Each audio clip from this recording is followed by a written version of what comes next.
Oh, hello. Welcome, viewers. It's me, Other XLL, just hanging out, preparing for trick-or-treaters. They'll be arriving in a few hours, so I got my costume on a bit early. I'd say it's a pretty darn good costume. The best part, it is technically not a costume. The worst part is that this vampire serum tastes like grape cough syrup. Now, if you think temporary genetic transformation is excessive, then you don't know me. Because I do not settle for less with my costumes.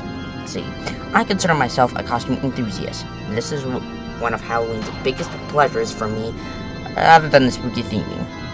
I've had some pretty good costumes over the years.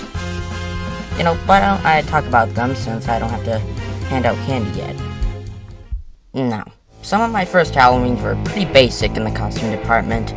Since I was a bit young, it's hard to remember what I exactly chose, but I'm pretty percent sure I chose a very unique costume of Mickey Mouse.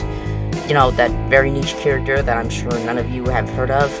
Yeah, super original, I know. Eventually I gained a memory and started thinking about costumes more. I couldn't do a lot as a 5-year-old. The best I could do was choosing an unusual character. Or, in this case, choosing an unusual spin of a character. After a couple of years with just a plain old Mickey Mouse, I chose Disney Crossy Road Mickey Mouse. For some that sadly couldn't experience this, Disney Crossy Road was a mobile game when devs still had basic consumer respect for you. I personally have some fond memories with it. For what had just looked like a respin of Crossy Road, this kind of got actually a little bit big. And until its sudden closure, there were figures, for example, which I owned, don't tell anyone. Of course, there were some costumes too, specifically the Mickey outfit that you can still find on Amazon. Why? This was a pretty decent costume, although there were no shoes for some odd reason, but okay, I guess. For funsies, I trick-or-treated like I was in the game. People are handing out candy, then off to the side there's just a weird blocky Mickey Mouse jumping weirdly. The next costume that I wore was being Luigi, just, you know, regular old Luigi Mario. But then, I got an idea the next year.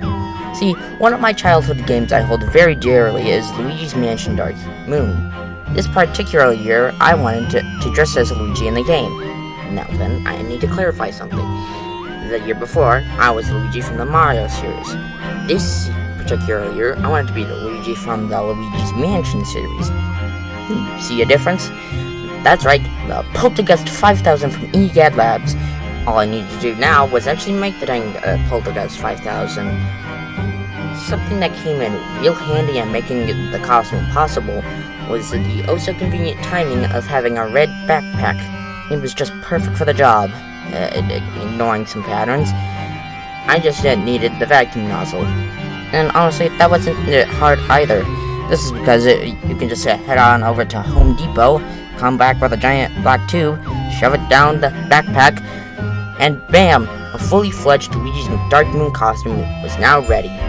It was just a great year in general, as not only was my first homemade costume, the costume also kind of made it for something of at ease, as instead of having to worry about if my bucket or whatever thing was getting too full, I just have to check out on if my backpack was getting too heavy to carry, because I just asked them to put it down the little tube whenever they offered candy, and it just goes straight to my backpack. Very nice and simple and easy. This next Halloween, it was during a time when interest started to shift for me. I became less interested in your Marios and Mickeys, and, you know, just kind of got into a little more niche things. Not niche, but, you know, not mainline, streamline things. This specific franchise that I was looking at this Halloween was one I grew up playing. Your eyes do not deceive you. I really wore this one Halloween. For those not in the community, this thing is a symbol, unofficially named Bartholomew by one, and, you know, I'm gonna call it Bartholomew from now on. Honestly, do I really need to say more? Look at it. It's the freaking pea-shooter from Plants vs. Zombies. What else is needed? The suit is 80% just a green onesie. This costume is so perfect that you wanna know something?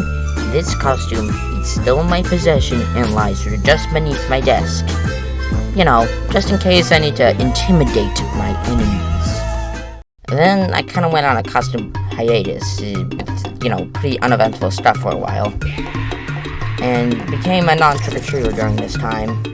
Then I wanted to get back in my game, and decided to go simple yet effective, a French painter.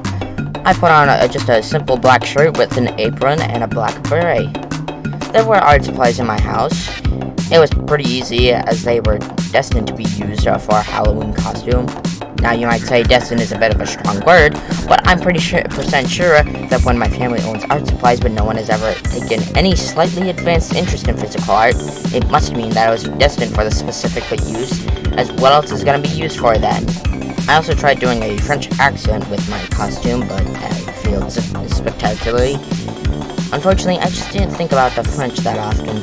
Sorry, my 0.6% of total viewers, it just doesn't come into my mind often.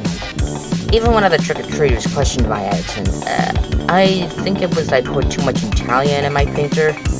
Oh well, personally I think it's better that way than vice versa, where I might have had the Mafia put a mark on my head. Now, the next noteworthy year is this year, hopefully. I was stuck for a while on what I do. I mean, the choices are really infinite, but which are you gonna choose out of infinite? Then it came to me, the theme of the year, gambling. I've seen gambling everywhere this year, so making myself a part of that theme would be quite fitting. There was the problem of, what does a gambler look like, but I eventually settled on a poker dealer outfit. I can't say much yet, as this is recorded before trying on the costume. I'm right now hoping for the best. Hey, future editor me, put up text right now. Well, that's all of them so far. I gotta give you a real thanks for watching. You should probably know the drill by now. If you didn't like it, let me know with those buttons below. Otherwise, have a very spooky, teeth-rotting, and happy Halloween.